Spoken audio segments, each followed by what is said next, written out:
Okay, so I'm Alicia Miller Jones, and I have a daughter that's 20, that's Diamond Jones, junior in college, and then I have Gregory Jones Jr., who is a sophomore at in high school.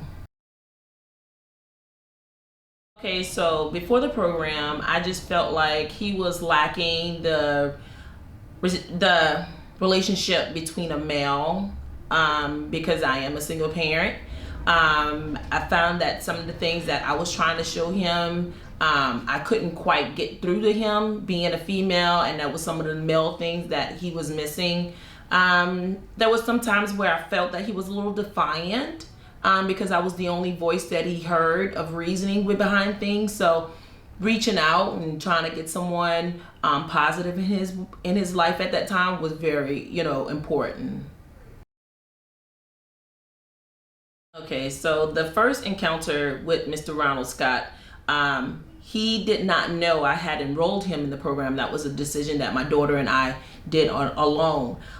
So when I bought him, he thought it was in regards to socializations, like, meeting people, and he didn't really have an understanding, nor did he want to partake in it. But I noticed when I did pick him up, after I dropped him off for an hour with Mr. Scott, my son came out smiling.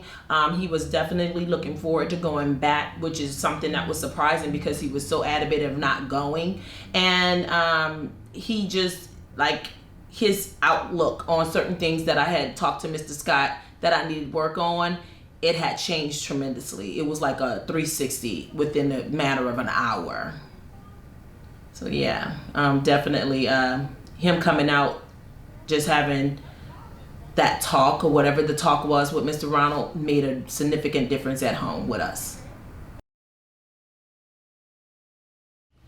Because he's been raised in a very diverse environment, around a lot of military kids. So we were raised with not seeing color. We just see individuals. But since he's been on another journey in high school, there have been some things that he's experienced. I just constantly remind him that, unfortunately, being a male and being an African American male, you've already been born with two strikes against you. So you have to go and you have to prove them wrong. You have to let them know that I am not the stereotype African American man that you see that's out here robbing, stealing, and killing. I'm gonna be something. I tell him all the time he was born for greatness, and he's gonna produce greatness in his life. And whatever I have to do, I'm gonna do it and make sure it comes to. Yes, I love my sisters. They are very warming. They're loving. If I needed to talk to someone, I can always know that I can pick up the phone and call one of them.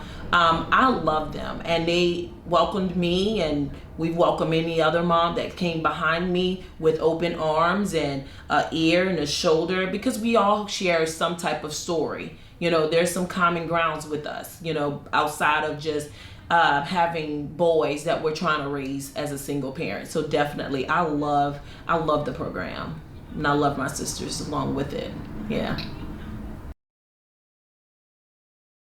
I would definitely recommend it to other parents, especially if you are a single parent. But it doesn't justify that you can't be in a family with two parents and your son couldn't join this program, because the way it's set up is, I believe all boys can benefit from this program. It's not just, oh, I'm helping a mom who doesn't have a father in the house, because I do have male family members that assist with me with Gregory.